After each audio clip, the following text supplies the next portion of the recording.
Please माननीय गृह मंत्री जी बोले। सभापति महोदय, सिर्फ माननीय गृह मंत्री जी की बात आज में हो जाएगी। आपका आचरण असंसदीय है। पहलगांव में पाकिस्तानी आतंकवादियों द्वारा जो नृशंस हमला हुआ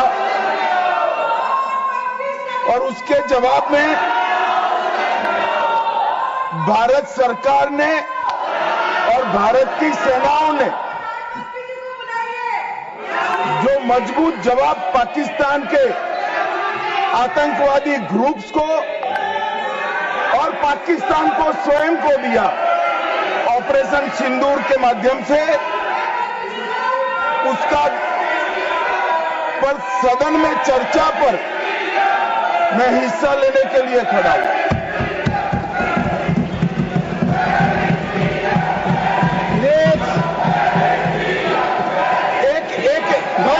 भाई प्लीज एक मिनट सुनो, एक मिनट प्लीज मैं आपका जवाब देना चाहता हूं। प्लीज अरे यार एक मिनट सुनो, एक आप अपनी मिनट जगह भाषण नहीं करा। प्लीज दिस इज माननीय अध्यक्ष से पूछ रहे पीएम कहा है, इसका जवाब दे रहा हूं। एक मिनट सुनो भाई, आपकी जो डिमांड है उसी का जवाब दे रहा हूं।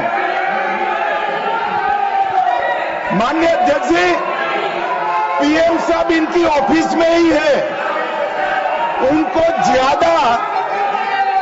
ज्यादा सुनने का शौक है क्या? भाई मेरे से निपट रहा है, काहे को प्रधानमंत्री जी को बुला रहे हो? और तकलीफ होगी, ये समझते नहीं है साहब।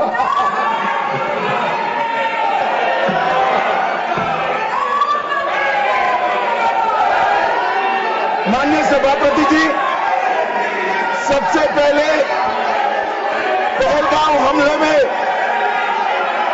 हमारे देश के जो निर्दोष नागरिकों को धर्म पूछकर चुन कर उनके परिवार के सामने मारा गया। मैं उन सभी दिवंगत नागरिकों के परिवार के साथ मेरी संवेदना व्यक्त करता हूं।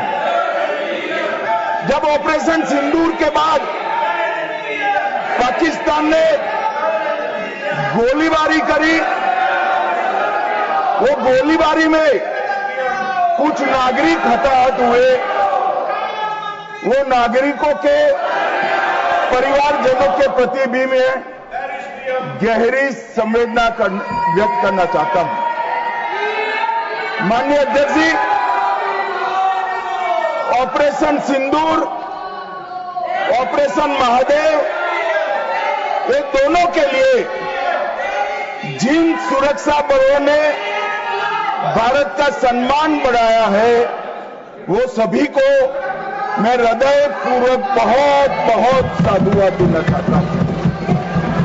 मैं सम्माननीय प्रधानमंत्री जी को भी बहुत बहुत अभिनंदन करना चाहता हूं कि इन्होंने देश की 140 करोड़ की जनता की जो इच्छा थी उसका प्रतिघोष करते हुए सटीक जवाब देने की दृढ़ राजनीतिक इच्छा शक्ति बताई। इसके लिए मैं सम्माननीय प्रधानमंत्री जी को भी अभिनंदन करना चाहता हूं। मान्यवर, सबसे पहले मैं ऑपरेशन महादेव के बारे में बताना चाहता हूं। मान्यवर, परसों ही प्लीज कश्मीर में प्लीज आपको माननीय नेता प्रतिपक्ष सबने सुना, ये सही आचरण नहीं है आप सबका। Please go back your seats. No माननीय गृह मंत्री जी आप बोले। नहीं, खड़गे जी कुछ कहना चाहते हैं तो एक मिनट के लिए बताने दीजिए। बताएं सर। आप सभी लोग अपनी सीट पर जाएं। माननीय एलओपी बोले please go back to your seat. Sir, go back to your seats. First go back to your seats. Mister Gokhale, mister Saket Gokhale, अपनी अपनी सीट पर जाइए। आप अपनी सीट पे नहीं है। Please go back to your seat. Sir Manoj ji, please go back to your seat. Go back to your seats. Go back to your designated seats. Then only available. Yes, माननीय डिप्टी चेयरमैन साहब, मैं इसलिए खड़ा हूं शक्ति सिंह जी, तो मैं do not disturb the house. सब सदन के मेंबर्स का ये पहले से ही डिमांड थी कि 16 घंटे चर्चा होने के बाद हमको इस सदन में प्रधानमंत्री आकर प्रकट होकर वो अपनी बातें रखेंगे और समाधान जो भी हमने सवाल उठाए हैं, बहुत से सवाल उनको संबंधित है. ये नहीं कि आप कैपेबल नहीं है रिप्लाई देने के लिए, ये नहीं कहता मैं. हम आपको निपटाएंगे, तुम हमारे को निपटाओ, हम खेल खेलेंगे. लेकिन जिस प्रधानमंत्री यहां रहते हुए भी अगर इस सदन में नहीं आते तो इस सदन का अपमान है. धन्यवाद. नो, प्लीज नहीं, ये नहीं हो गया. तो इसीलिए आपकी बात सदन का अपमान करना, सदस्यों का अपमान करना ठीक नहीं है. माननीय गृह मंत्री जी, मैं अभी भाषण नहीं कर रहा हूं. माननीय अध्यक्ष जी, इनके मुद्दे का जवाब दे रहा हूं. अब सुनिए खड़गे साहब, प्लीज लिसन इन, प्लीज. मैं आपको, माननीय खड़गे जी, मैं आपको इन्फॉर्म करना चाहूंगा, बीएससी मीटिंग में मैंने ऑलरेडी एक्सप्लेन किया था आपके सदस्यों को कि सरकार की ओर से माननीय कोई मंत्री जवाब दे सकता, ये रूलिंग है, आप फोर्स नहीं कर सकते किसी को. प्लीज माननीय गृह मंत्री जी, आप बोले. और मान्यवर खड़गे साहब उठा रहे हैं ज्यादातर महत्वपूर्ण मुद्दों पर कांग्रेस पार्टी खड़गे साहब को बोलने नहीं देती है, पीछे से सारे को खड़े करती है और वो ये मुद्दा उठा रहे हैं.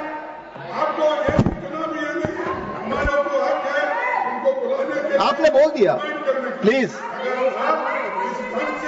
Please please please let him speak. आपको मौका मिला, आपने बोला.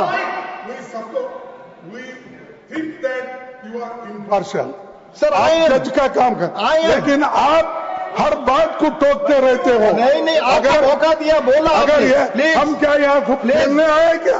आपने को मौका दिया, आपने बोला. हमारे पास मैंने भी बताया कि मैंने मीटिंग में क्या स्पष्ट किया. तो आपने बात की, प्रधानमंत्री की बात की, इधर आपका स्टेटमेंट, इसका काउंटर में लाया हूं मैं. I read the ruling, you have not listened. प्रधानमंत्री को यहाँ माने, प्लीज मान्यवर, इसीलिए ये विपक्ष की मांग और स्टैंड दोनों उचित नहीं है, क्योंकि बिजनेस एडवाइजरी कमेटी में ये निर्णय लिया गया था, चर्चा आप जितनी चाहोगी करेंगे, जवाब कौन देगा वो सरकार तय करेगी माननीय प्रधानमंत्री की तरफ. मुझे मालूम है मान्यवर ये क्यों जा रहे हैं, मुझे मालूम है मान्यवर मुझे क्यों जा रहे हैं. वो इसलिए जा रहे हैं कि इतने सालों तक वोट बैंक प्रोटेक्ट करने के लिए, आतंकवाद को रोकने के लिए इन्होंने कुछ नहीं किया. ये डिबेटें सुनी ही नहीं सकते, ये जवाब है सुनिए.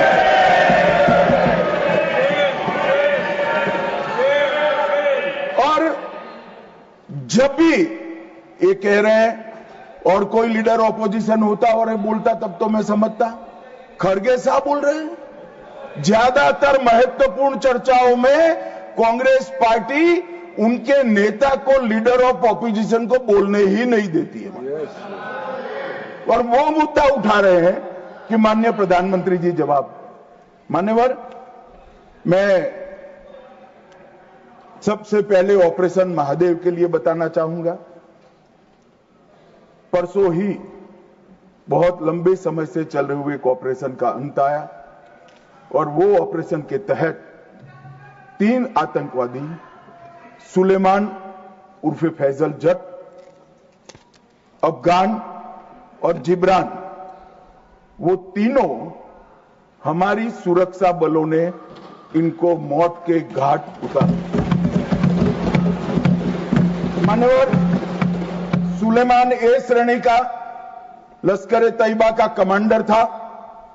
उसने पहलगांव हमले में उसकी ही राइफल से गोलियां चली थी।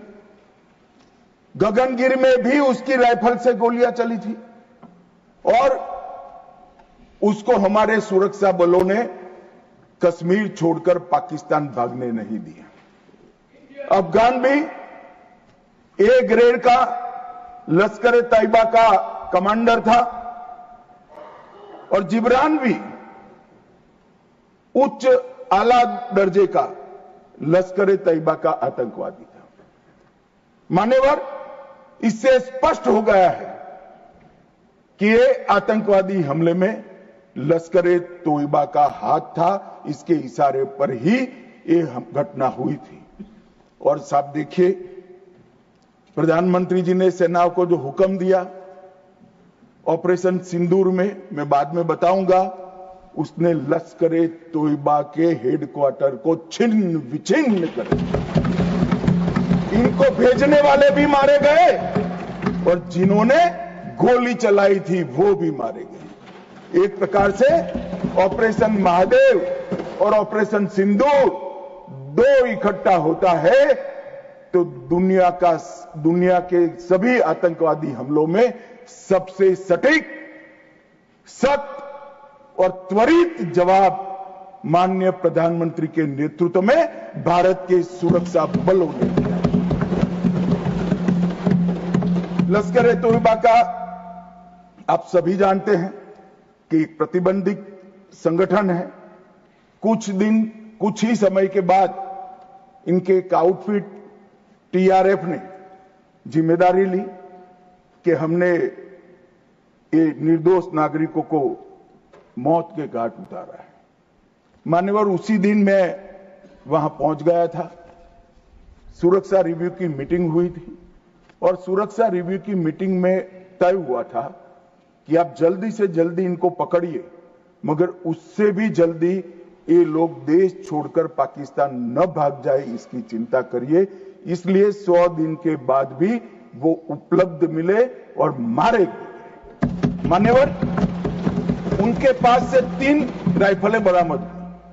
एक 19M4 कार्बाइन अमेरिकन राइफल है और 2 AK-47 राइफल है। जिस दिन पहलगांव में घटना हुई, हमारे निर्दोष नागरिकों को मारा गया, उस दिन वहां से एनआईए ने खाली कारतूसों को कब्जे लिया था। इनके मारे जाने के पहले ही वो खाली कारतूसों का फॉरेंसिक साइंस लेबोरेटरी में एक प्रकार से इसकी जन्म कुंडली निकाली थी कि कौन सी राइफल से चले हैं। और जब ये मारे गए, इनके पास से भी जो राइफलें मिली, फॉरेंसिक साइंस लेबोरेटरी में चंडीगढ़ में रात को फॉरेंसिक टेस्टिंग कर 100% मिलान हुआ है कि इन्हीं 3 राइफलों का उपयोग किया गया था, जिसमें से 44 कारतूस AK-19M4 के थे और 25 कारतूस AK-47 राइफल के थे। इसलिए अब कोई बहस भी नहीं बची है, कोई शको शुबह भी नहीं बचा है कि इन्होंने मारा था या नहीं था। एनआईए ने बहुत विगत जांच करी है मान्यवर, लगभग 1055 लोगों के स्टेटमेंट लिए हैं। इसके आधार पर इनके रेखाचित्र भी बनाए गए। उसके बाद ट्रैकिंग करते हुए 2 दिन जिन्होंने इनको आसरा दिया था, वो ढोंक के मालिकों को और उनकी वृद्ध माता को भी पूछताछ करी थी। ये जो मृतदेह मिले आतंकवादियों के, उसका परिचय, उसकी शिनाख्त ये तीनों लोगों ने कर ली है। ये तीनों लोगों ने कहा है कि यही आतंकवादी है जो 21 तारीख को हमारे ढोंक में रुके थे और हमसे खाना लेकर गए थे। तो एक और सबूत हमारे पास आ चुका है। चेहरे का मिलान भी कैमरे के माध्यम से बहुत अच्छे तरीके से संतोषजनक रीत से हुआ है। और ये जो असफल ऑपरेशन हुआ मान्यवर, इसलिए मैं सेना, CRPF, Jammu Kashmir police, NIA के अधिकारी और एफएसएल के विद्वान अधिकारियों को बहुत बहुत साधुवाद देना चाहता हूं। और ये जो ऑपरेशन चला मान्यवर, आईबी द्वारा 22 मई को, मतलब लगभग 1 माह बाद हमें सूचना मिल गई थी कि ये जगह पे टेररिस्ट लोकेट है। उसके बाद आईबी और मिलिट्री इंटेलिजेंस ने और शिनाख्त करी और लगभग 22 जुलाई को इनके लोरा सेट को ट्रैक करने का काम समाप्त हुआ। एग्जैक्ट पिन पॉइंटेड लोकेशन को आइडेंटिफाई किया गया और फिर एक मीटिंग 4 पैरा, सीआरपीएफ और जम्मू कश्मीर पुलिस तीनों के अफसरों की हुई और स्ट्राइक किया गया। तीनों आतंकवादी मारे गए हैं। कोइंसिडेंट देखिए मान्यवर, देश भर से मुझे बहुत एसएमएस आए थे, विशेषकर जो मारे गए थे उनके परिजनों का, इनके सर में गोली मारिएगा, जब भी मारे तब। तीनों के एनकाउंटर के वक्त तीनों के सर में ही गोली लगा है मान्यवर। ये कोइंसिडेंट मान्यवर, आज ये मारे गए 2 दिन पहले, अब बैठे नहीं हैं, चिदंबरम साहब को बैठना चाहिए था। उन्होंने सवेरे मेरे इस्तीफे की मांग के साथ एक प्रश्न उठाया कि भारत सरकार ने ऑपरेशन सिंदूर करा। ऑपरेशन सिंदूर इसलिए कहा कि ये पाकिस्तानी आतंकवादी थे और पाकिस्तानी आतंकवादी थे, इसका आपके पास सबूत क्या है? वो पूरी दुनिया में ऑपरेशन सिंदूर के जस्टिफिकेशन को चैलेंज कर रहे थे। मैं आज इस सदन के माध्यम से श्री चिदंबरम को पूछना चाहता हूं, आप किसको बचाना चाहते थे? पाकिस्तान को, लश्कर ए तैयबा को, ये आतंकवादियों को? अरे शर्म नहीं आती मान्यवर? और देखिए महादेव करता है तो क्या करता है। जिस दिन सवाल पूछा उसी दिन ये तीनों आतंकवादी ढेर हो गए और जवाब तो घटनाक्रम ने दिया। मगर ये कांग्रेस पार्टी की मानसिकता पूरी दुनिया के सामने चिदंबरम साहब ने उजागर कर दी। हमारी वोट बैंक के लिए हम पाकिस्तान का समर्थन करते हुए भी नहीं डरेंगे। हमारी वोट बैंक के लिए लश्कर ए तोयबा को बचाने से भी हम नहीं डरेंगे और हमारी वोट बैंक के लिए आतंकवादियों को शेल्टर देते हुए, शाब्दिक शेल्टर देते हुए भी हम नहीं डरेंगे। मान्यवर, ये कांग्रेस की मानसिकता है। और अभी पृथ्वीराज चौहान साहब का इंटरव्यू आ गया। उन्होंने कहा ऑपरेशन का नाम धर्म के आधार पर रखने के अलावा इनको कुछ नहीं आता है। मान्यवर, कांग्रेस पार्टी बैठी नहीं है, उनको मालूम नहीं है हर हर महादेव सिर्फ धर्म का नारा नहीं है। शिवाजी महाराज ने जो मुगलों के खिलाफ लड़ाई लड़ी, स्वतंत्रता की लड़ाई लड़ी और शिवाजी महाराज की सेना का युद्ध घोष था हर हर महादेव। और ये प्रतीक है हर प्रकार के भारत पर के हमले का, भारत की संप्रभुता पर हमले का और भारत की सीमाओं पर अतिक्रमण के जवाब देने का। और मैं आज यहां से चौहान साहब को भी कहना चाहता हूं कि आप क्या नाम रखना चाहते थे, क्या नाम रखना चाहते, उसका जवाब दीजिए। मान्यवर, ये पूरी चीजों को हिंदू मुस्लिम के दृष्टि से देखते हैं। चौहान साहब का थ्योरी देखे तो आज हमारी सेना के कई सारे हमारी सेना के डिवीजनों का जो नारा है, युद्ध घोष है, कहीं प्रभु रामचंद्र की जय, कहीं जोश बोले सो निहाल, सत श्री अकाल है, कहीं जाट बलवान जय भगवान है, क्या सियावर रामचंद्र की जय है, कहीं पर काली माता की जय है। ये सारे उद्घोष आप नहीं स्वीकारते हो।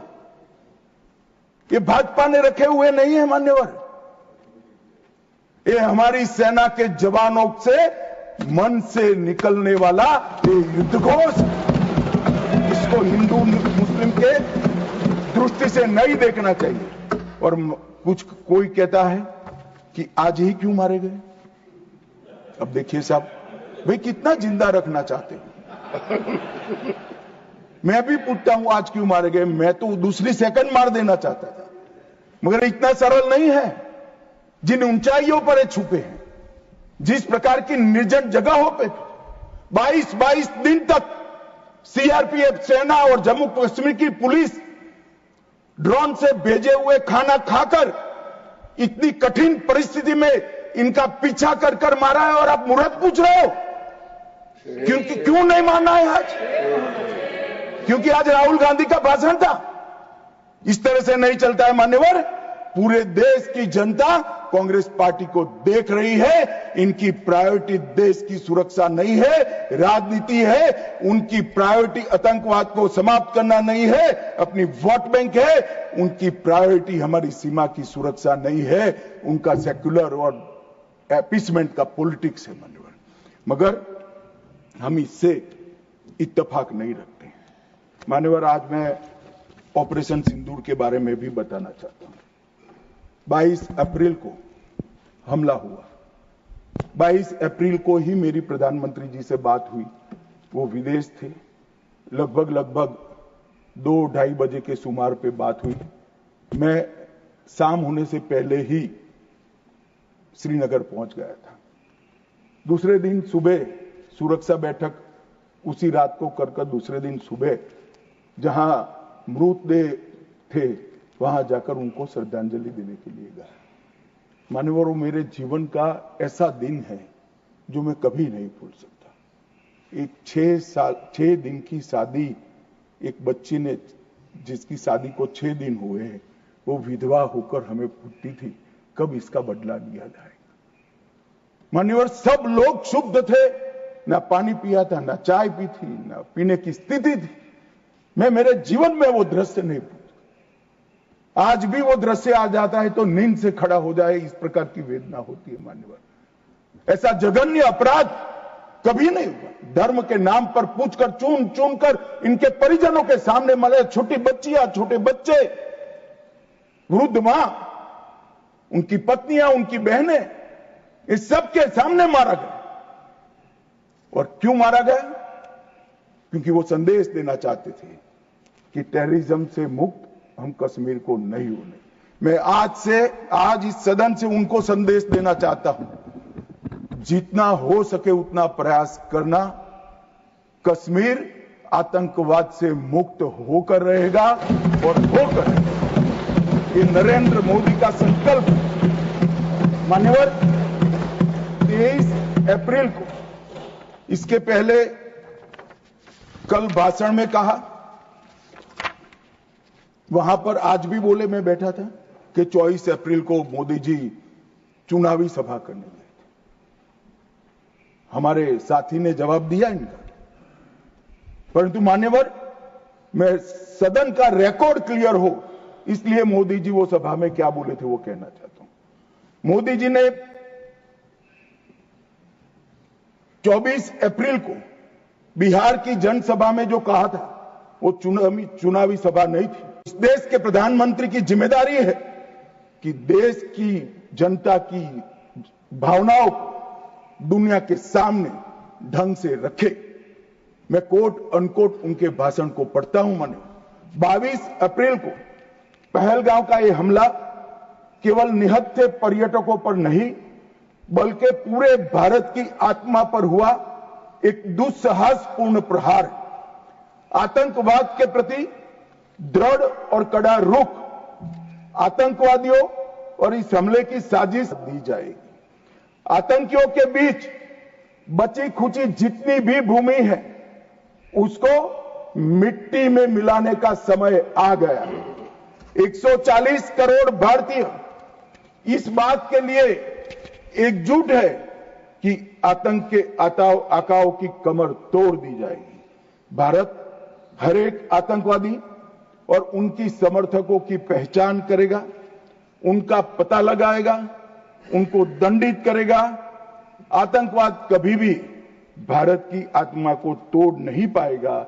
न्याय सुनिश्चित करने के हर प्रयास किए जाएंगे। और आज मैं मोदी जी को बहुत बहुत साधुवाद देता हूं उनकी दूरदर्शी, उनका बोला हुआ एक एक शब्द आज सच हुआ है।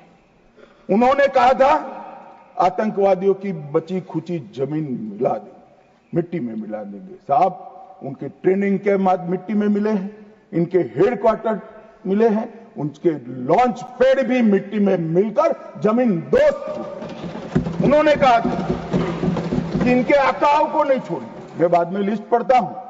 इनको भेजने वालों को भी हमारी सेनाओं ने मिट्टी में मिला दिया।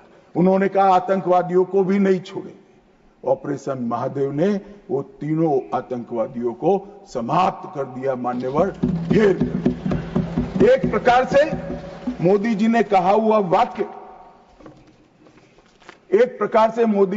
हुआ वाक्य, हमारी सेना, हमारी वायुसेना, हमारी जल सेना और सभी पैरामिलिट्री फोर्स और जम्मू कश्मीर पुलिस ने उसको अपना कर्म का रास्ता बना दिया और कठोर दंड देने का काम किया है।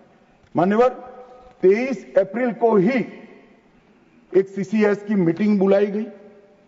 सीसीएस की मीटिंग में कठोर संदेश देने का काम न केवल पाकिस्तान को, पूरी दुनिया को, कि भारत की सीमा और भारत की सेना, भारत के नागरिक और भारत की संप्रभुता इसके साथ खिलवाड़ नहीं करते, वरना परिणाम भुगतने पड़ते हैं। माननीय, उन्होंने तय किया सीसीएस की बैठक में 1960 की जवाहरलाल नेहरू के द्वारा की गई एक तरफा पाकिस्तान के फायदे वाली सिंधु जल संधि को तत्काल प्रभाव से रोक लिया था। मान्यवर, ऐतिहासिक फैसला है। हम सब वर्षों से मानते थे कि हिंदू जल संधि एक तरफा है, हमारा पानी 80% वहां नहीं जा सकता। मान्यवर, वहां तक कि वहां से गाद निकालने की भी परमिशन, उनकी कैनाल बनाने के पैसे भी भारत ने भेजे। और मान्यवर, ये पानी पर अधिकार है भारत के किसानों। कश्मीर, पंजाब, हरियाणा, राजस्थान और दिल्ली का पीने का पानी अब कुछ ही समय में सिंधु के माध्यम से राजस्थान तक पहुंचेगा। एकीकृत जांच चौकी अटारी की जो चल रही थी, उसको हमने बंद कर दिया। सार्क वीजा समाप्त कर दिया। 24 घंटे में सारे पाकिस्तानी नागरिकों को हमने वापस भेजना शुरू कर दिया। नई दिल्ली स्थित पाकिस्तानी उच्चायोग में रक्षा, सैन्य, नौसेना और वायुसेना के सलाहकारों को अवांछित व्यक्ति घोषित किया गया और दोनों उच्चायोग में स्टाफ को कम करा दिया गया। 55 से घटकर 30 करा दिया।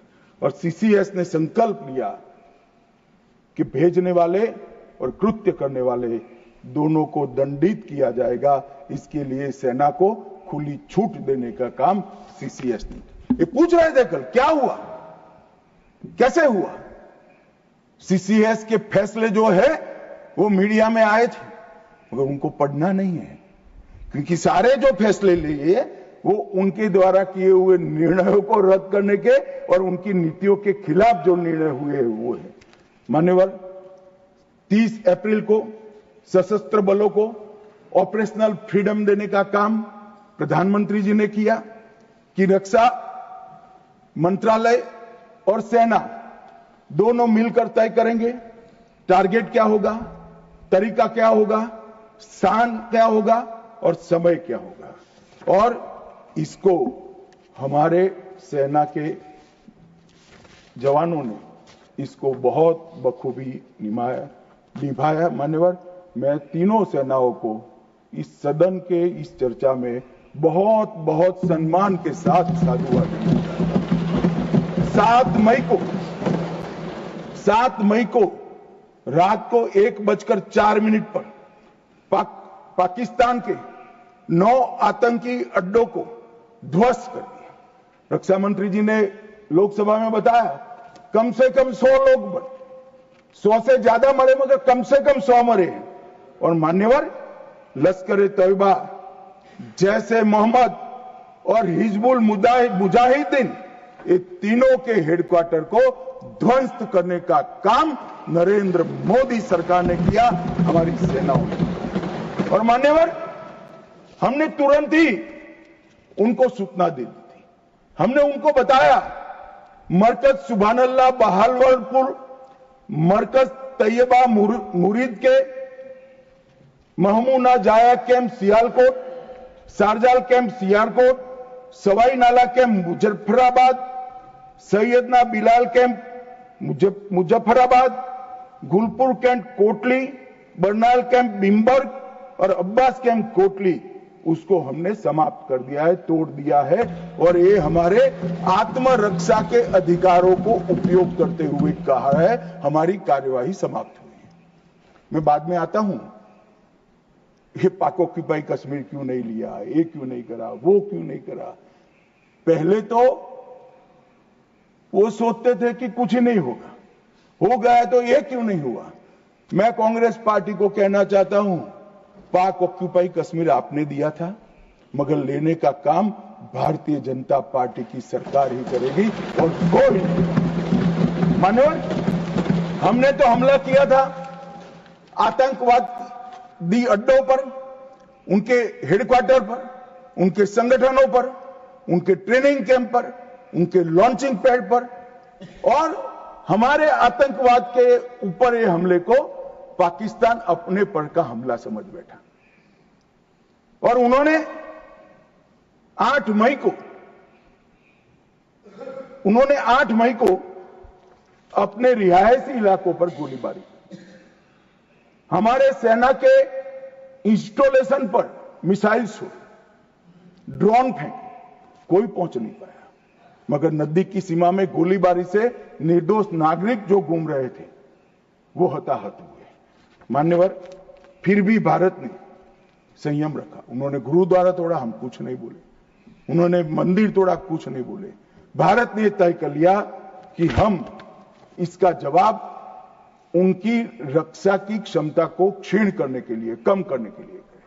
और इसलिए 9 मई को भारत की सेना ने 11 एयरबेस को ध्वस्त कर दिया, इनके डिफेंस इंस्टॉलेशन और एयरबेस।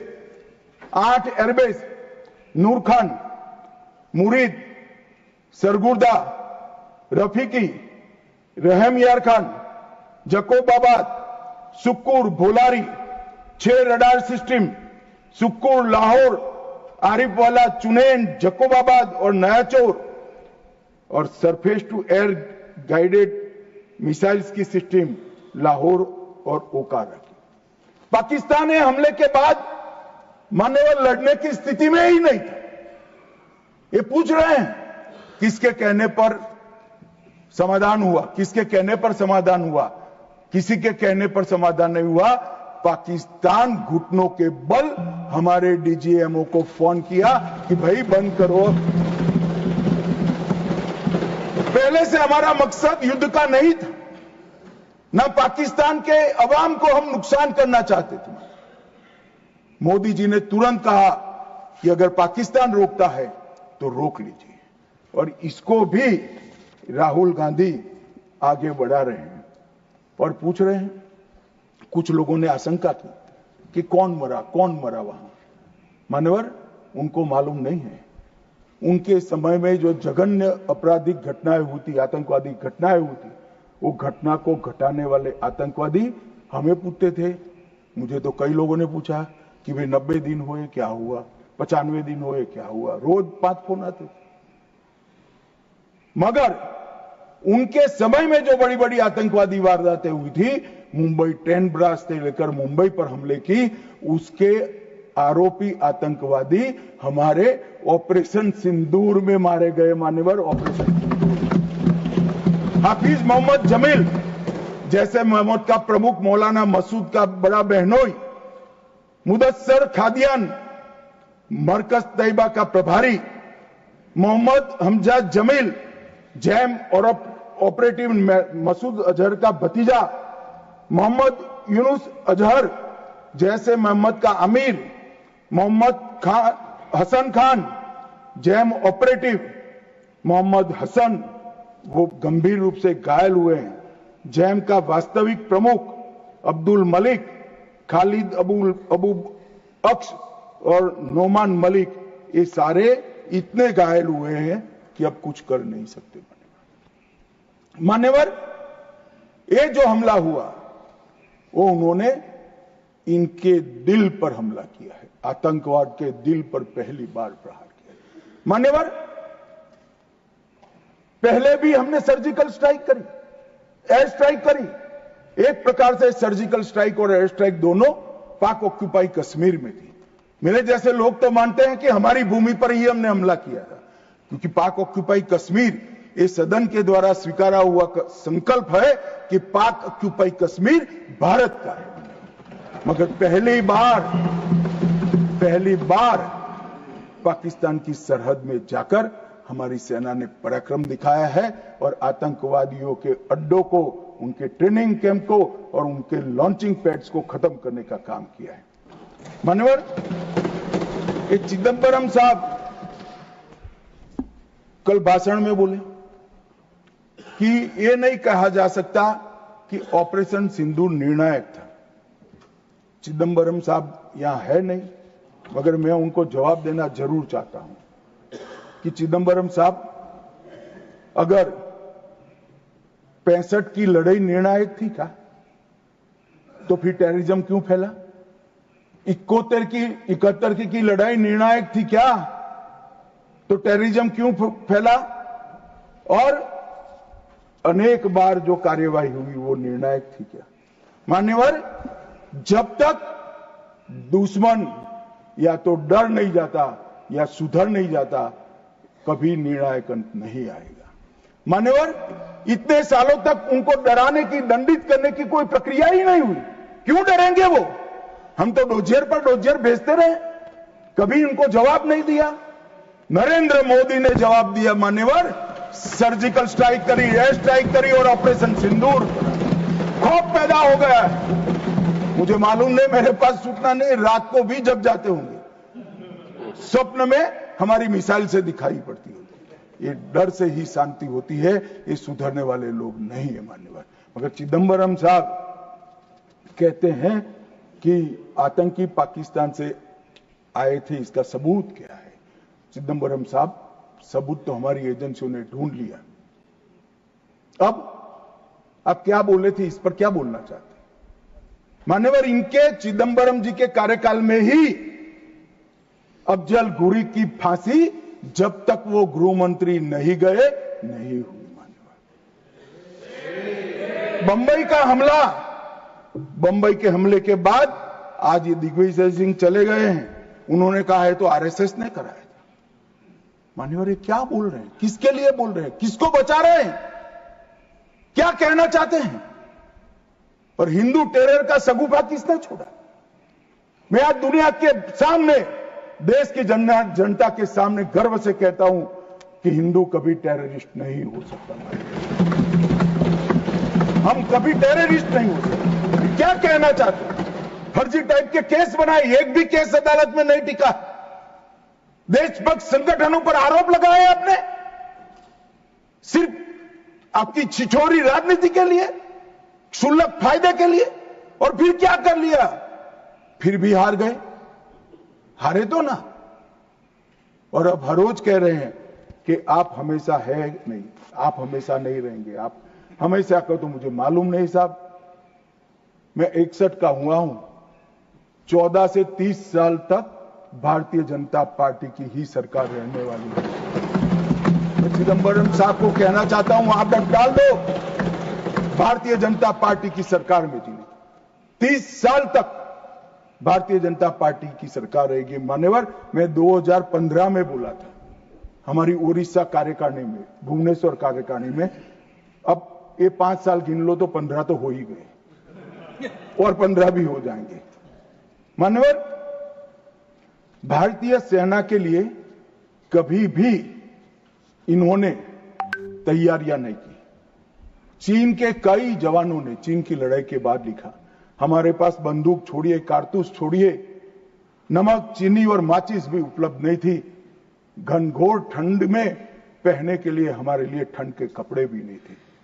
मान्यवर, आज वही सेना ब्रह्मोस से लैस है, आकाश उनके मिसाइलों को तोड़ देता है। मान्यवर, और पाकिस्तान की पूरी एयर डिफेंस सिस्टम हमारी सेना आधे घंटे में उसको मलबे में बदल कर रख देती है। मान्यवर, ये नरेंद्र मोदी के शासन में, मोदी जी के शासन में 11 साल में परिवर्तन हुआ। गोली नहीं बना पाते थे। मैं बाद में बताता हूं, लाखों करोड़ों का सामान हम बना रहे हैं, विदेश में भेज रहे हैं, एक्सपोर्ट कर रहे हैं। हमारी सेना का काफी सारा कई सारी चीजें हमने ब्लैकलिस्ट कर दी, इंपोर्ट नहीं कर सकते। और R&D के लिए एक बहुत बड़ा इकोसिस्टम बनाने का काम देश के प्रधानमंत्री नरेंद्र मोदी ने किया है।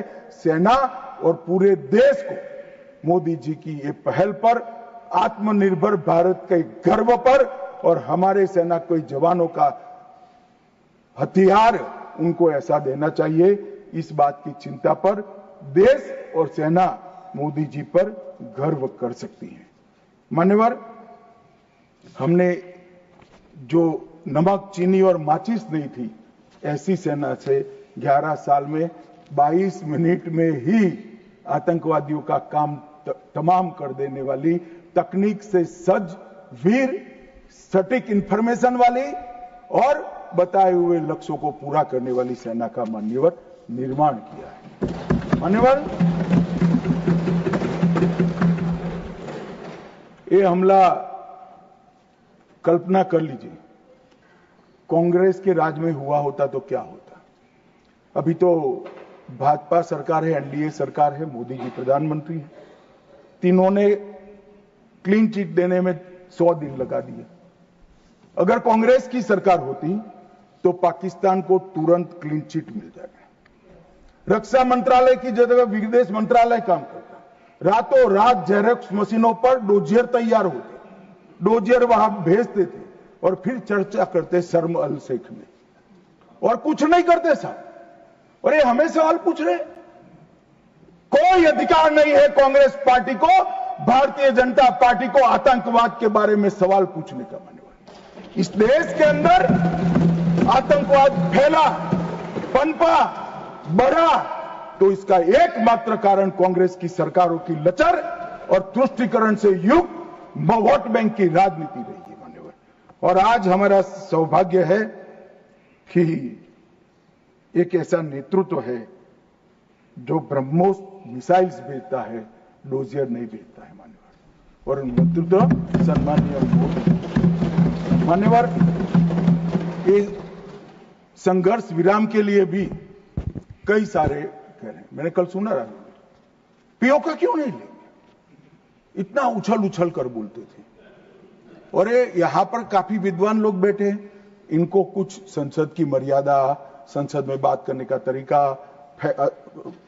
मतलब वास्तविक चीजें बोलने की पद्धति कुछ नहीं सिखाते। मान्यवर, मैं आज पूरे देश के सामने बात करना चाहता हूं। मान्यवर, ऑपरेशन सिंदूर युद्ध नहीं था।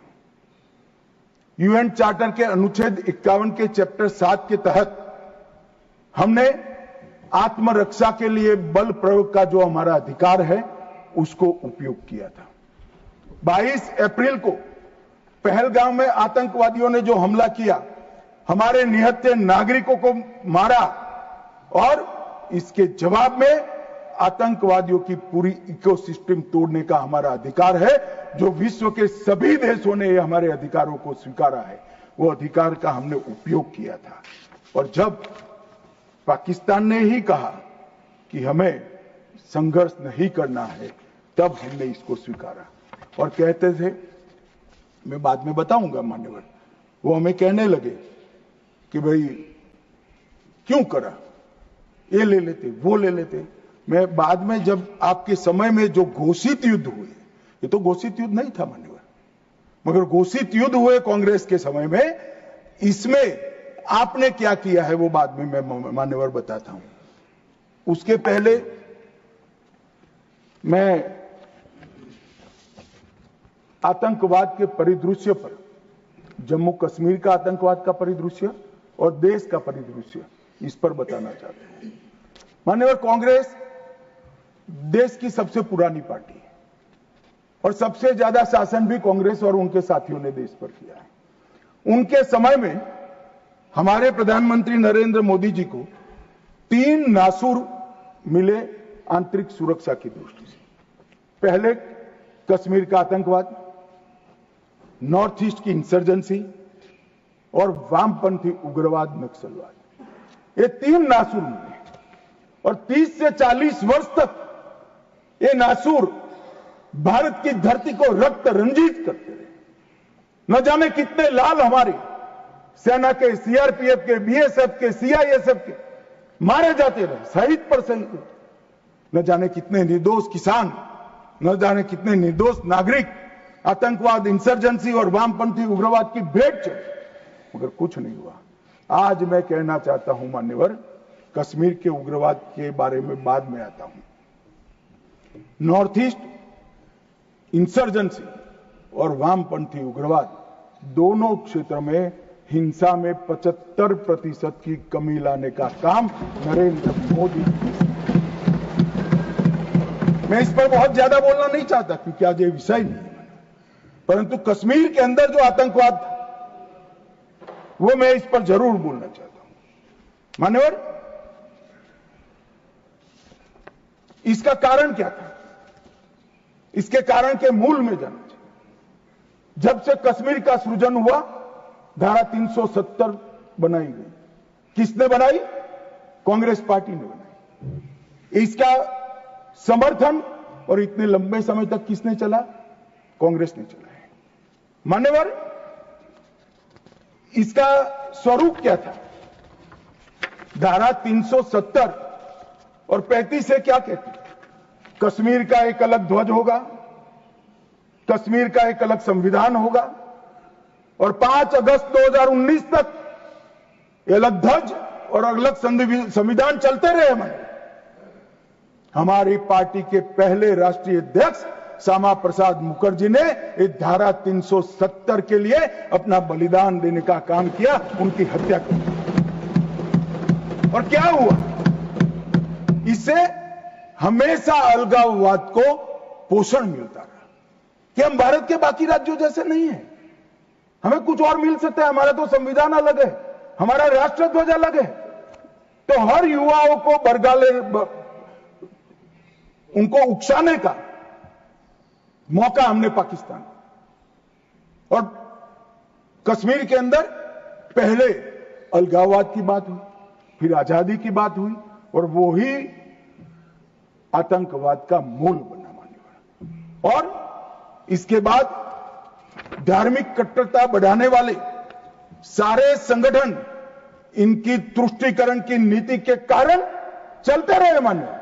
जमायत-ए इस्लामी, कई सारे संगठन जो बच्चों में, युवाओं में, किशोरों में धार्मिक कट्टरता पर बढ़ाते रहे, अलगाववाद बढ़ाते रहे, चलने दिया, चलने दिया, चलने दिया। बैन लगाएंगे तो हमारी वोट बैंक नाराज हो जाएगी मान्यवर। इसके साथ साथ पाकिस्तान ने टेरर ग्रुप बनाए और ये टेरर ग्रुप के प्रवक्ता, इसका नाम है हुर्रियत कॉन्फ्रेंस। हर टेरर ग्रुप ने अपना एक ग्रुप, सिविलियन ग्रुप बनाया, इसके साथ चर्चा करते रहे और उनके परिणाम स्वरूप यहां आतंकवाद बढ़ता गया मान्यवर। मैं आज स्वर्गीय शम्मी कपूर को भी कोट करना चाहता हूं। शम्मी कपूर जी, मैं पार्टी का अध्यक्ष था तब मिलने आए थे।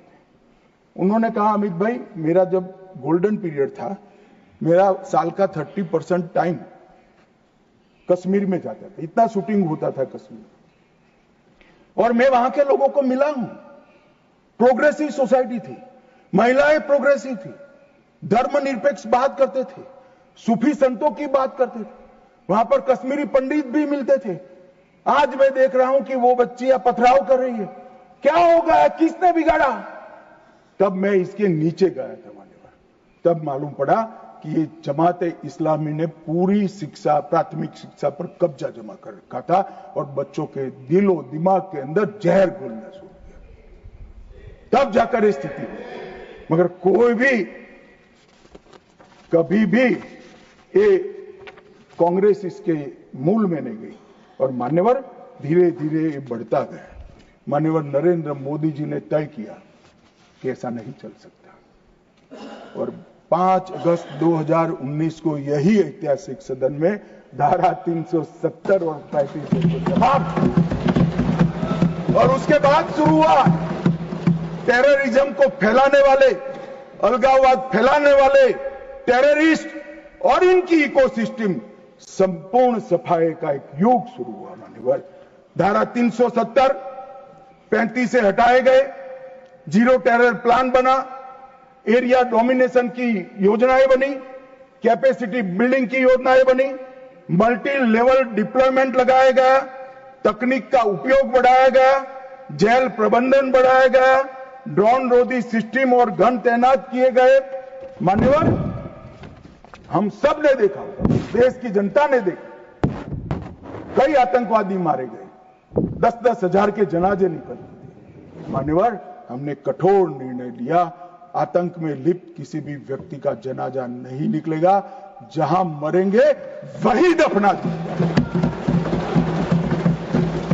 और मान्यवर इस वक्त कांग्रेस पार्टी ने विरोध किया था, फारूक अब्दुल्ला जी की पार्टी ने विरोध किया था, आतंकी समर्थन को चूम चूरकर नौकरियों से निकाला गया, पासपोर्ट और गवर्नमेंट कॉन्ट्रैक्ट के हेतु इनको अघोषित किया गया। 75 पाकिस्तानी समर्थक सरकारी कर्मचारियों को ड्यू लीगल प्रोसेस से बर्खास्त करा दिया गया। बार काउंसिल सस्पेंड कर भारत के संविधान को मानने वाली बार काउंसिल प्रस्तावित की गई। यूएपीए अदालतों की स्थापना हुई और लगभग मई 22 से लेकर मई 25 तक 2267 प्रकरण यूएपीए के दर्ज हुए। इनकी पूरी टेरर फाइनेंस की इकोसिस्टम को ध्वंस किया। एनआईए और ईडी ने बहुत अच्छी कार्रवाई की, कई एसओपी बनाई गई और 347 संपत्तियों को जब्त कर दिया गया। एक और जमात इस्लामी और ऐसे संगठनों को हमने बंद करने का काम किया और दूसरी ओर मान्यवर इनकी इकोसिस्टम को भी हमने समाप्त कर दिया। मैं आज इस सदन के रिकॉर्ड के लिए बैन किए हुए संगठनों का लिस्ट पढ़ना चाहता हूं। द रेजिस्टेंस फ्रंट टीआरएफ जिसने घटना करी थी, peoples anti fascist front, Tehreek ul Mujahideen, Jamaat ul Mujahideen, Jammu Kashmir Ghaznavi force, Khalistan tiger force, हिब्ज ul Tahrir, Jamaat Islami, Jammu Kashmir liberation front, Jammu Kashmir democratic freedom party, Muslim league Jammu Kashmir, Tehreek Hurriyat, Muslim conference Sumji group, Jammu Kashmir national front, Jammu Kashmir people front league, Jammu Kashmir peoples league, Jammu Kashmir Ittehad Musalman Awami action committee और इसके साथ साथ सिख फॉर जस्टिस और पीएफआई को भी हमने बैन कर दिया। और मान्यवर परिणाम क्या हुआ? परिणाम ये हुआ 2010 में 10 से 15 की एवरेज ऑर्गेनाइज टाउन पिल्टिंग हमने भी दृश्य देखे हुए जो समूह कपूर ने चिंता की थी। छोटी छोटी बच्चियां पथराव करती थी। 2564 सालाना होते थे। 2564 पथराव की घटना हुई थी। 2024 के बाद एक भी घटना नहीं हुई। ऑर्गेनाइज हड़ताल जिसका वो लोग ऐलान करते थे, पाकिस्तान के बैठे हुए हुर्रियत के आका सालाना 132 दिन घाटी बंद रखते थे।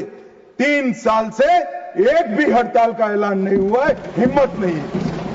टाउन पेल्टिंग में नागरिकों की मृत्यु, 112 नागरिक मारे जाते थे, अब 0 मारे जाते हैं। सिक्योरिटी फोर्स का इंजर्ड साल में 6,235 सिक्योरिटी फोर्सेस इंजर्ड होती थी, अब 0 हो गई है। मान्यवर, इसके साथ साथ ये पूछ रहे थे, अभी वो शिवसेना की सदस्य भी पूछ रहे, क्या आतंकवाद समाप्त हो गया? इतनी गहरी जड़ें कांग्रेस ने डाली है, समाप्त होने में बहुत देर लगेगी। हमारा प्रयास है जल्द से जल्द, परंतु मान्यवर आंकड़े में कहना चाहता हूं, समाप्ति के कगार पर है। आपको पसंद नहीं आएगा, मगर समाप्ति के कगार पर है। पहले 2004 से 14 तक कुल घटनाएं 7,217 हुई। 7,217, 7,217, और जून 15 से मई 25 तक 2150, 70% की कमी हो गई है। आतंकवादी घटनाओं में 70% कमी। नागरिकों की मृत्यु 1770 हुई थी, अब नागरिकों की मृत्यु 357 हुई है। मान्यवर, 80% की कमी। और सिक्योरिटी फोर्सेस 1060 मारे गए थे, अब 542 मारे गए हैं। मान्यवर, 49% की कमी। मान्यवर, इसके साथ साथ हमने कश्मीर के अंदर ढेर सारा काम किया है। मान्यवर, लगभग 59,000 करोड़ की 53 परियोजनाएं, चिनाब पर विश्व का सबसे बड़ा पुल बना, 8.5 किलोमीटर लंबी बनिहाल सुरंग बनी, उधमपुर, श्रीनगर, बारामूला तक रेल पहुंची, जोजिला सुरंग और बनिहाल सुरंग बने, रोजगारी का सृजन 63,000 लोगों का हुआ, जम्मू देश का पहला शहर बना जहां IIM, IIT और एम्स तीनों संस्थान वहां पर है। मान्यवर, पहला शहर। लगभग ऐसी स्थिति कश्मीर में भी तीनों प्रोग्रेस पर है। 40,000 नौकरियां दी, विस्थापितों को प्रतिनिधित्व दिया, कश्मीर विस्थापित कश्मीर पंडितों के 2 सदस्यों का नामांकन करने का कानून लेकर आए, और सबसे बड़ी बात मान्यवर, हमने भारत के संविधान का झंडा कश्मीर में फहराने का काम। ये पूछते हैं क्या हुआ? पहले 3 परिवारों तक राजनीति थी, ना पंच था, ना सरपंच था, ना तहसील पंचायत थी, ना जिला पंचायत। आज जम्मू कश्मीर में 34,260 जनप्रतिनिधि चुने हुए जम्मू कश्मीर के नागरिकों की सेवा कर। मान्यवर, पहले चुनाव होते थे। मुझे एक सेना के रिटायर्ड जनरल मिले, बाद में मैं बताता हूं। उन्होंने कहा, अमित भाई, हमारा काम तो मुख्य सुरक्षा का नहीं था, वो तो भगवान भरोसे थी। सबसे बड़ा काम फर्जी वोटिंग करना।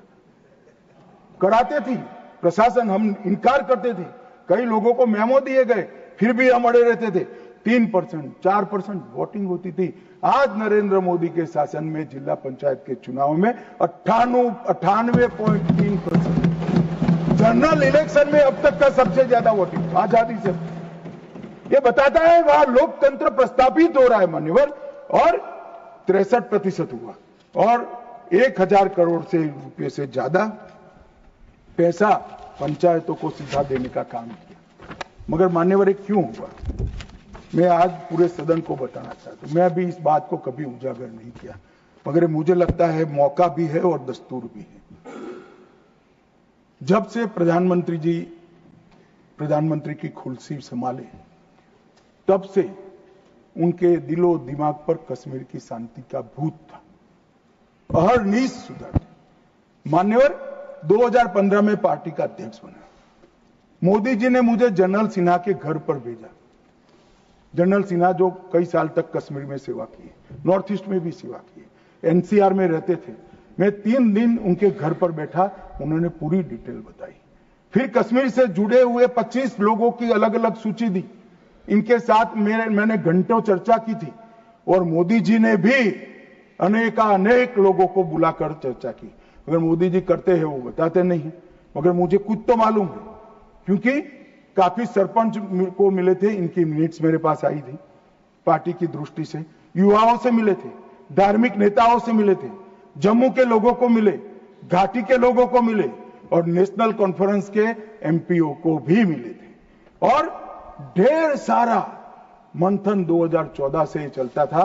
वो मंथन अंत में कश्मीर के अंदर, आज मैं विश्वास के साथ कह रहा हूं साहब, आतंकवाद समाप्ति के कगार पर है, आतंकवाद समाप्ति के कगार पर। एक जमाना था कि पाकिस्तान को आतंकवादी पाकिस्तान से भेजने ही नहीं पड़ते, हमारे कश्मीर के युवा हाथ में हथियार उठा लेते। मगर आज मैं 6 माह का रिकॉर्ड इस सदन को बताता हूं, 6 माह में आतंकवादी संगठनों में एक भी कश्मीरी युवा की भर्ती नहीं हुई है, और जो मारे जा रहे हैं वो सारे पाकिस्तानी। क्योंकि जम्मू कश्मीर के अवाम ने मोदी जी की नीतियों को स्वीकारा है।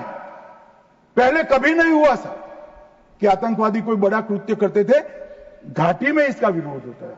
मैं आज घाटी की जनता को, जम्मू की जनता को बहुत बहुत साधुवाद देना चाहता हूं। एक भी गांव ऐसा नहीं था घाटी का जहां ये पहलगाम हमले का विरोध नहीं। और जब तिरंगा घर पर फहराने की बात होती है, जिनके बच्चे आतंकवाद की भेंट चढ़ गए, वो मां बाप भी तिरंगा फहराते हैं। और मान्यवर, आतंकवाद पर तो कांग्रेस को बोलने का अधिकार ही नहीं है। मान्यवर, मैं आज सदन के सामने डिटेल रखना चाहता हूं। अटल जी की सरकार ने निर्णय किया था कि आतंकवाद को समाप्त करें। काफी मंथन हुआ, मंथन के बाद तय हुआ कि मजबूत कानूनी संरचना खड़ी करनी पड़ेगी जिससे इनको सजा कराई। कानूनी संरचना खड़ी करने के लिए पोटा का कानून लाना, एक कांग्रेस पार्टी ने विरोध किया। मैं आज वो है नहीं, मगर पूछना चाहता हूं, पोटा का कानून का विरोध किसको बचाने के लिए किया था? खैर, उन्होंने तो विरोध किया, राज्यसभा में गिर गया। अटल जी का संकल्प मजबूत था, भाजपा का संकल्प मजबूत था। पोटा कानून संयुक्त सदन सेशन में पारित कर दिया गया और पोटा का कानून आया, इसका अमल शुरू। मान्यवर, एक कांग्रेस पार्टी ने इसके घोषणा पत्र में लिखा कि हम पहली कैबिनेट में पोटा का कानून रद्द कर देंगे। अब मैं तो कई बार ऐसा सोच ही नहीं सकता, तो मुझे लगा ये झूठ मूठ का वादा कर रहे। और मान्यवर देखिए, पहली कैबिनेट में ही इन्होंने पोटा के कानून को रद्द कर दिया। और कांग्रेस टेररिस्ट की बात करी, टेररिज्म की बात करी, आप तो उसका पोषण करने वाली पार्टी हो। मान्यवर, इसके बाद क्या हुआ? 2005 में रामलल्ला के टेंट पर हमला हुआ। मंदिर उस वक्त नहीं बना था। मुंबई लोकल ट्रेन में 7 धमाके हुए, 187 लोग मारे गए। डोडा में हमले हुए, 34 हिंदू मारे गए। हैदराबाद में धमाके हुए, 44 लोग मारे गए। 2005 रामलल्ला का टेंट, 2006 मुंबई ट्रेन, डोडा 2006, 2007 2 बम धमाके हैदराबाद में, 44 लोग मारे गए। 7 यूपी में धमाके हुए, 13 लोग मारे गए। 8 रामपुर सीआरपीएफ कैंप पर हमला हुआ। 2008 आर्मी के काफिले पर हमला हुआ, 10 नागरिक मारे गए। 2008 आतंकी हमला हुआ, 246 लोग मारे गए। 2008 जयपुर में 8 बम धमाके। 2008 अहमदाबाद में 21 बम धमाके। 2008 दिल्ली में 5 बम धमाके। 2010 जर्मन बेकरी बम धमाका। 2010 वाराणसी में बम धमाका। 2011 मुंबई में बम धमाका, 3 लोग मारे गए। एक भी वर्ष खाली नहीं गए मन में। और हमें पूछ रहे कि आपने क्या किया? 100 दिन तक पूछते ही रहे, कहां गए, क्या किया, क्या किया, क्या किया। अब मुझे बताओ भाई, 2005 से शुरू कर 2011 तक आपने क्या किया? कांग्रेस पार्टी ने क्या किया? कौन से कानून लाए, कौन से कदम उठाए, और कब जाकर पाकिस्तान पर सर्जिकल स्ट्राइक, एयर स्ट्राइक और ऑपरेशन सिंदूर का आपने प्रयोग किया? ये जवाब कांग्रेस पार्टी को, देश की जनता को देना पड़ेगा। मान्यवर, 54 जगह पे देश के अलग अलग हिस्सों में 609 नागरिक मारे गए। और मैं आज गर्व से देश के गृह मंत्री के नाते उच्च सदन में कहता हूं, मोदी जी के राज में पूरे देश में कश्मीर छोड़कर कहीं पर भी टेररिस्ट घटना नहीं। और कश्मीर में भी हुई, उड़ी में हुई, हमने सर्जिकल स्ट्राइक कर चेताया। पुलवामा में हुई, एयर स्ट्राइक कर और चेताया। अब नहीं सुधरते हैं। दुम टेढ़ी की टेढ़ी है, हम क्या कर सकते हैं। पहलगांव में करा मान्यवर, घर में घुसकर पटचड्डे उड़ाने का काम हमारी सेना ने। और मुझे तो कल सुबह ही किसी ने याद दिलाने के लिए मेरी कॉन्स्टिट्यूएंसी से एक हमारी वरिष्ठ कार्यकर्ता है जिनकी उम्र 80 है, उन्होंने एक व्हाट्सएप भेजा था। उन्होंने कहा अमित जरूर बोलना। अब मैं इतनी वरिष्ठ कार्यकर्ता की भावना को टाल नहीं सकता मान्यवर। उन्होंने एक व्हाट्सएप में वीडियो भेजा जिनमें सोनिया गांधी जी के घर से दौड़ते दौड़ते सलमान खुर्शीद जी आंसुओं से लहस बाहर आते, बाहर मैनेज मीडिया खड़ा है, उसके सामने कहते हैं कि सोनिया जी पूरी रात सो नहीं पाती है, इनके आंसू देखकर मेरी आंख से आंसू निकले। ठीक है भाई, किस लिए आंसू बहाए? बाटला हाउस में वो पाकिस्तान प्रेरित आतंकवादी मारे गए उसके लिए। अरे सोनिया जी, आंसू बहाना था तो बाटला हाउस एनकाउंटर में जो मोहन शर्मा शहीद हुआ इसके लिए बहाते। आप किसको प्रोटेक्ट कर? वोट बैंक का एक खेल। मुझे पूछते रहे साहब, 90 दिन तक भाग गए, आप क्या कर रहे हो? 25 दिन हो गए, 35 दिन हो गए, 40 दिन हो गए, सिंदूर इसका जवाब नहीं, आतंकवादी कहां गए? चलो भाई, ये तो भाजपा सरकार सेना ने ठोक दिया, सीआरपीएफ ने ठोक दिया, हो गया हमारा काम। अब मैं पूछना चाहता हूं, दाऊद इब्राहिम जिसने मुंबई में सीरियल धमाके गए, किसके राज में भागे मान्यवर? कांग्रेस के राज में। सैयद सलाउद्दीन किसके राज में भागा? कांग्रेस के राज में। टाइगर मेमन किसके राज में भागा? कांग्रेस के। अनीस इब्राहिम किसके राज में भागा? रियाज भटकल किसके राज में भागा? कांग्रेस। इकबाल भटकर किसके राज में भागा? मिर्जा सादाब किसके राज में भागे? और इसका हिसाब कौन देगा? उनको मालूम था देना पड़ेगा साहब, इसलिए बहिष्कार करते। वो स्वयं भागे, आतंकवादियों को भगाया और वो भी भाग गए। और हमने मान्यवर 11 साल में यूएपीए में 2019 में अमेंडमेंट किया। इसके तहत, अमेंडमेंट के तहत 57 लोगों को आतंकवादी घोषित किया है। एनआईए का अमेंडमेंट किया, देश के बाहर जांच करने के हमने अधिकार लिए। एनएसए का हमने सख्त उपयोग किया, 370 को बैन किया, निरस्त कर दिया, पीएफआई को बैन किया, मैक को मजबूत किया, आईसीजेएस का हमने स्थापना किया, नफीस का स्थापना किया, पीएमएलए से टेरर फाइनेंसिंग को रोक दिया और नेट ग्रिड से माध्यम से पूरे देश के आतंकी संगठनों को एक कंप्यूटर की क्लिक पर लाकर रख दिया। मान्यवर, हमने पूरी इकोसिस्टम तैयार करी। और मान्यवर, ये जो कह रहे हैं, कल पूछ रहे थे कैसे आते हैं, मान्यवर मैं फिर से कहना चाहता हूं कि इतनी कठिन सरहद, कई जगह सुरंगें बनाते हैं और बना सकते हैं मान्यवर। इसको रोकने के हम तकनीकी उपाय कर रहे हैं, कुछ समय में ही हो जाएगा। मगर कुछ नाले ऐसे हैं मान्यवर, वहां इतना बहाव होता है, वहां कोई चौकी नहीं लग सकती, चौकी बह जाएगी। वो घुस रहे हैं, मगर उन्होंने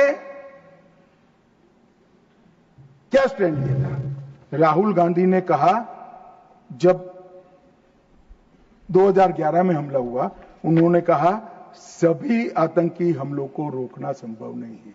जवाहरलाल नेहरू ने कहा घुसपैठियों को कोई रोक ही नहीं सकता। मैं मानता हूं कि अभी भी पाकिस्तान कुछ आतंकी हमले कर पा रहा है, अभी भी कुछ घुसपैठ होती है, काफी कम हुआ है मान्यवर।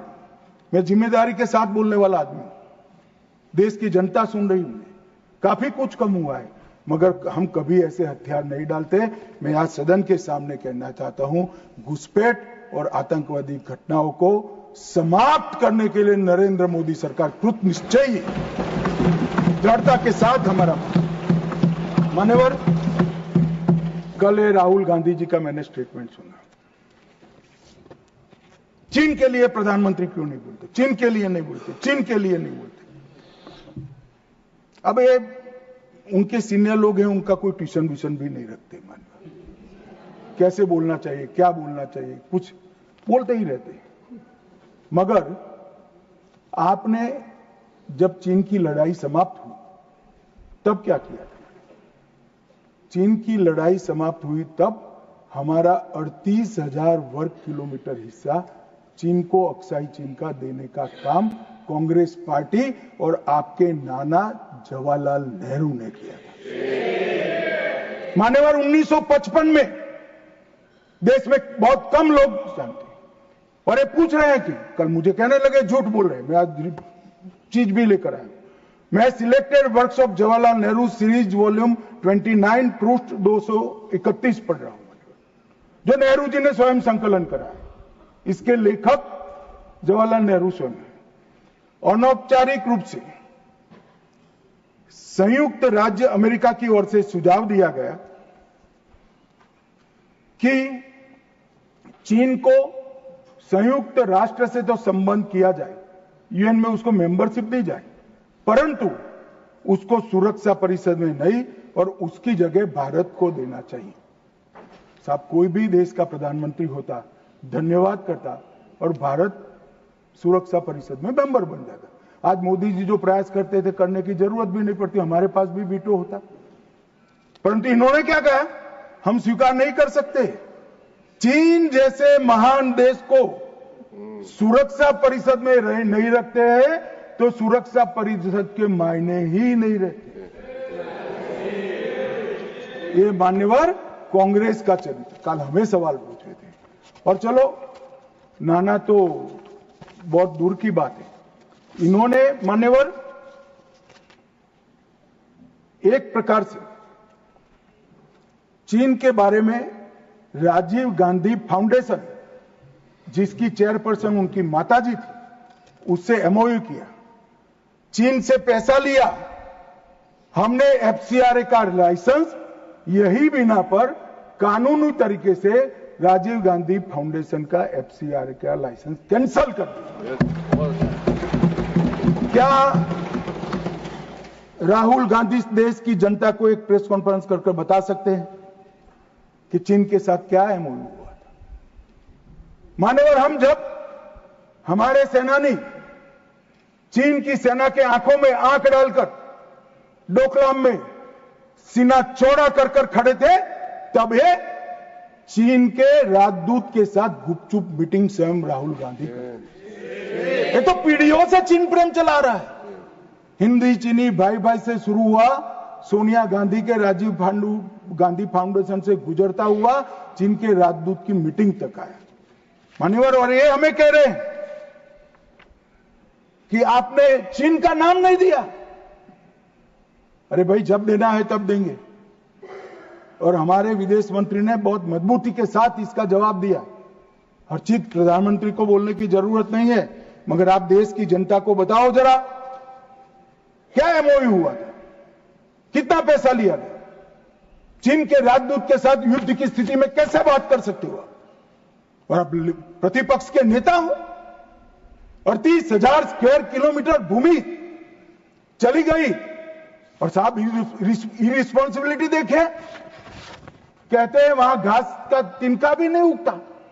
अब नेहरू जी का सर मेरे जैसा था सर, तो हमारे महावीर त्यागी थे, उन्होंने कहा कि साहब आपके सर पर भी एक बाल नहीं है, क्या इसको चीन बेच दे? क्या रिस्पॉन्सिबिलिटी है, कितने इरिस्पॉन्सिबल जवाब हो। और अभी संधि की बात करें मान्यवर, मैं 71 के युद्ध में हमारा विजय हुआ, इंदिरा जी प्रधानमंत्री थी, बहुत अच्छा काम हुआ, विजय हुआ। 93,000 पाकिस्तान के सैनिक युद्धबंदी थे। 93,000 पाकिस्तानी सैनिकों को शिमला समझौते में लौटा दिया। पाक ऑक्यूपाई कश्मीर नहीं मांगा। अगर उस वक्त इंदिरा गांधी, इस देश की दिवंगत प्रधानमंत्री जी, पाक ऑक्यूपाई कश्मीर लिखवा लेती तो आज आतंकवाद देश में आ ही नहीं सकता था। मान्यवर, पाक ऑक्यूपाई कश्मीर भी आ जाता। मान्यवर, इसके साथ साथ हमारा 15,000 वर्ग किलोमीटर क्षेत्र हमारे कब्जे में था पाकिस्तान, वो भी दे दिया। पाकिस्तान के 93,000 युद्धबंदियों को दे दिया। हमारे सिर्फ 54 पकड़े गए थे, वो वापिस नहीं आए। आज भी इनके परिवारजन उनकी राह देख रहे हैं। मान्यवर, क्या संवेदनशीलता है, क्या समझौता किया आपने? और साहब जनरल मानेकशॉ, जिनको 71 युद्ध का आर्किटेक्ट कहा जाता है, उन्होंने एक इंटरव्यू में कहा था, जनरल मानेकशॉ के इंटरव्यू में कहते हैं, शिमला में भुट्टो ने भारत के नेतृत्व को मूर्ख बनाया। वो इंटरव्यू अंग्रेजी में, इसलिए मैं कोट अनकोट पढ़ा था। I told her, into bracket उन्होंने छापा है Indira Gandhi, that I told her that he, into bracket Bhutto, I told her that he has made monkey out of you. और ये हमें पूछ रहे संधि क्या? हमने तो युद्ध ही घोषित नहीं करा था, संधि किस चीज की भी? हमारा एक लिमिटेड एग्रेशन था, टेररिज्म पर हमारा हमला था, और हमारे आत्मरक्षा के अधिकार का उपयोग करते हुए, और ये हमें पूछ रहे हैं। चिंता मत करो राहुल गांधी, पाक ऑक्यूपाई कश्मीर की चिंता है ना, भारतीय जनता पार्टी ही ला देगी पाक ऑक्यूपाई। आप नहीं ला पाए, कांग्रेस पार्टी नहीं ला पाई, हमें लाए। और मान्यवर, पाक ऑक्यूपाई कश्मीर छोड़िए, पाकिस्तान की रचना ही कांग्रेस पार्टी ने की थी। मैं कम से कम इतना तो जिम्मेदारी के साथ कह सकता, मैं उस वक्त निर्णायक स्थिति में होता तो भारत माता के टुकड़े कभी सिग्नेचर नहीं करता। उम्र हो गई थी, जल्दी थी, प्रधानमंत्री बनना था, देश के टुकड़े टुकड़े कर दिए, आज तक देश पछता है। मान्यवर, आतंकवाद के मुद्दों पर अंतर्राष्ट्रीय मंचों में हमारी देश की फजीहत कर, मुंबई अटैक के बाद शर्म अल शेख सम्मेलन हुआ, जिसको पूरी दुनिया की डिप्लोमेसी में बलूचिस्तान ब्लंडर के नाम से जानते हैं। उसमें प्रस्ताव किया कि दोनों देश आतंकवाद के शिकार हैं। अब भला दुनिया में कोई पाकिस्तान को आतंकवाद का शिकार कह सकता है क्या? लोग हमारे मरे हैं, जवान हमारे मरे हैं, और आपने उनको पाकिस्तान को सर्टिफिकेट दे दिया। मान्यवर, और भारत पाकिस्तान के आधिकारिक बयान में भी बलूचिस्तान का जिक्र किया। इनका आंतरिक मामला था, हमारा कोई लेन देन नहीं है। बलूचिस्तान में जो घटनाएं हो रही, मनमोहन सिंह स्वीकार कर आए, और उसके बाद में उन्होंने कहा कि टेरर की घटना और वार्ता, उसके बीच में कोई रिलेशनशिप नहीं। भगवान भला करे, देश की जनता का नरेंद्र मोदी को प्रधानमंत्री बनाया, वो चीज को नरेंद्र मोदी ने समाप्त कर दी। जब तक टेररिज्म नहीं रुकता है, वार्ता नहीं हो सकती। मान्यवर, आज ये लोग जो बोल रहे हैं, विदेश नीति पर सवाल उठा रहे हैं, मैं उनको कहना चाहता हूं कि मोदी जी को G20 कई सारे देशों को मिला है। राजीव गांधी फाउंडेशन में एक स्टडी करा दो, हर देश में हुआ G20 और भारत में हुआ G20। हर देश की राजधानी में जाता है। मोदी जी G20 को हर राज्य में ले गए। हमारी संस्कृति, हमारी क्षमताएं, हमारा पावर, हमारा लोकतंत्र पूरी दुनिया के सामने रखने का काम नरेंद्र मोदी ने किया, और पूरी दुनिया स्वीकार कर रही है कि पूरे अब तक के G20 सम्मेलन में सबसे सफल G20 सम्मेलन है। और मान्यवर, इसीलिए पूरी दुनिया में कई सारे राष्ट्राध्यक्ष है। मान्यवर, किसी भी देश के राष्ट्राध्यक्ष को 27 देशों का सर्वोच्च नागरिक सम्मान मिला, और ये विदेश नीति की बात है। 27 देश अपने सर्वोच्च नागरिक सम्मान से नरेंद्र मोदी को सम्मानित करते हैं। भाई साहब, ये सम्मान नरेंद्र मोदी जी का नहीं है, भारत के प्रधानमंत्री का है, भारत की 140 मोदी जी ने देश को सम्मान दिला है, देश की 140 करोड़ जनता को गौरवान्वित किया है। मोदी जी का नेतृत्व जो है, भावुक नहीं है। भावुक नेतृत्व होता है वो रोने भी लगता है, कई बार शकम भी हो जाता है। मोदी जी का नेतृत्व संवेदनशील भी है, निर्णायक भी है और दृढ़ भी है। मैंने देखा है कोरोना 370 ऑपरेशन सिंदूर ये सारा छोड़ दो, कोरोना में मैंने देखा है इससे बड़ी आफत इस सहस्त्राब्दी में भारत पर नहीं आई थी। अड़ीग होकर अपने रास्ते पर चलते रहे और जब कोरोना समाप्त हुआ पूरी दुनिया ने कहा सबसे अच्छा प्रबंधन भारत ने किया। और उसका कारण जब ढूंढा गया, मैं भी स्टडी करने वाले कुछ लोगों को मिला था मान्यवर, जब कारण पूछा गया, स्टडी किया गया, तो सबने कहा कि पूरे विश्व में कोरोना के सामने सरकारें लड़ती थी, हमारे यहाँ प्रधानमंत्री, भारत सरकार, राज्य सरकार और 140 करोड़ लोग एक साथ कोरोना के सामने लड़ते थे। मजाक उड़ाते, घंटी बजाने से कोरोना चला जाएगा, दिया जलाने से चला जाएगा, कर्फ्यू करने से अपने आप चला जाएगा। उनको मालूम नहीं था जनता के मन में जागरूकता लाते थे। और जब, मुझे तो ठीक याद है, मोदी जी ने टीम गठित की टीका बनाने के लिए, तब जयराम रमेश जी, नाम मत लीजिए, रिकॉर्ड पर मत लीजिएगा, तब कांग्रेस वाले इनका मजाक करते थे कि भारत टीका बना लेगा। मान्यवर, सबसे पहले टीका बनाने वाले देशों में भारत है और इसी के कारण हम बचे थे।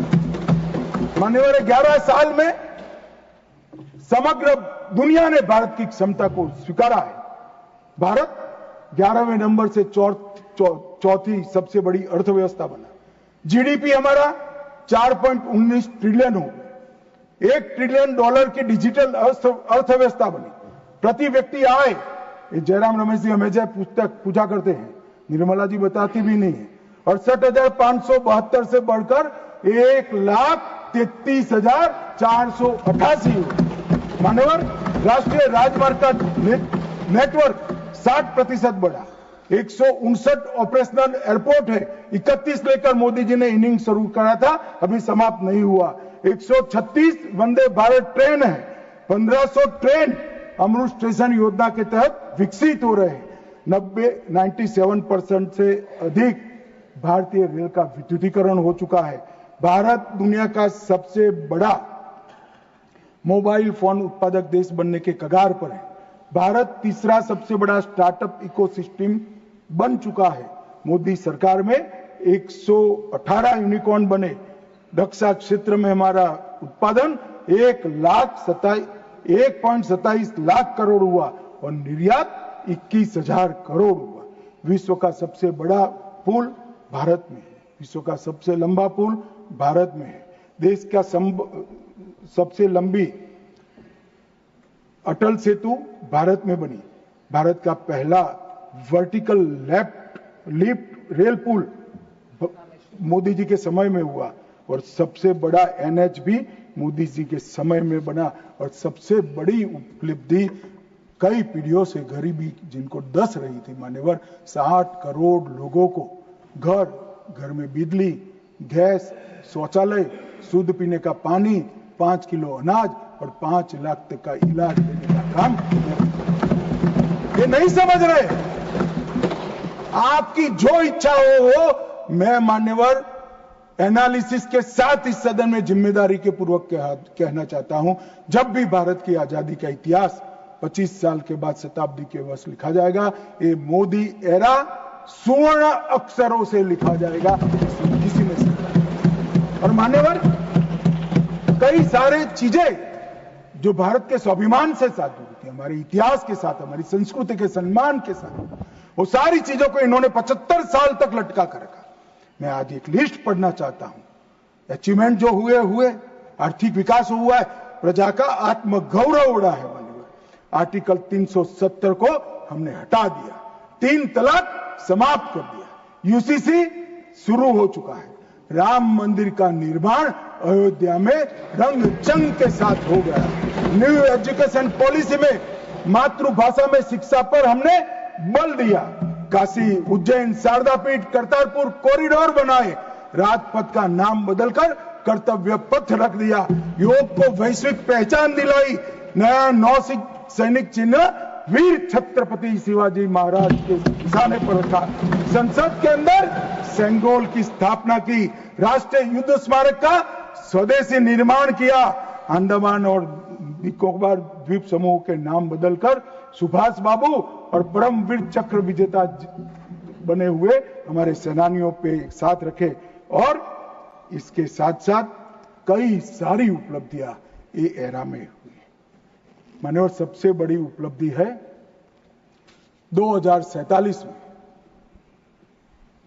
मुझे एक विदेशी पत्रकार ने कहा, मैं लंबा बैठा था, मैं उनकी थॉट प्रोसेस को जानना चाहता, अब मैं जो सुनना चाहता था तीसरे ही वाक्य में आ गया कि अब भारत को कोई रोक नहीं सकता। तो मैं उनको पूछा क्यों? उन्होंने कहा अब तक भारत ने अपना लक्ष्य ही तय नहीं किया था, कैसे अचीव करता। मैंने बोला अब क्या हुआ कि अब मोदी जी ने तय कर दिया कि जब 100 साल का भारत होगा, आजादी के 100 साल होंगे, तब विश्व में हर एक क्षेत्र में हम नंबर 1 पर होंगे और महान भारत।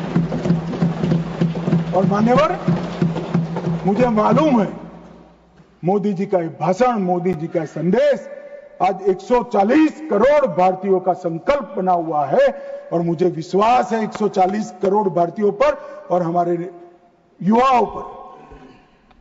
शायद हमें से काफी लोग 2047 में नहीं होंगे, परंतु 2047 में जो भी भारतीय होंगे वो देखेंगे कि विश्व में भारत नंबर 1 बन चुका है। मान्यवर, भारत को नंबर 1 बनना है तो हमारी बाहरी सुरक्षा और आंतरिक सुरक्षा बहुत महत्वपूर्ण है। ऑपरेशन सिंदूर की चर्चा में मैं देश की जनता को कहना चाहता हूं, युद्ध होता है तो हमला वहां पर से भी होता है, यहां से पर से एक भी हमला ऐसा नहीं जाएगा जिसका जवाब दिया नहीं जाएगा, और आतंकवाद को हम समाप्त कर कर रहेंगे। 31/3/26 को नक्सलवाद समाप्त हो जाएगा, इसमें किसी को शंका नहीं। और अंत में जिन जिन सदस्यों ने इसमें हिस्सा लिया है, बहुत सम्मान के साथ उनका धन्यवाद कर और फिर से एक बार ऑपरेशन महादेव में जिन्होंने हिस्सा लिया है वो सभी को पूरे सदन की ओर से और व्यक्तिगत मेरे रूप से बहुत बहुत साधुवाद देकर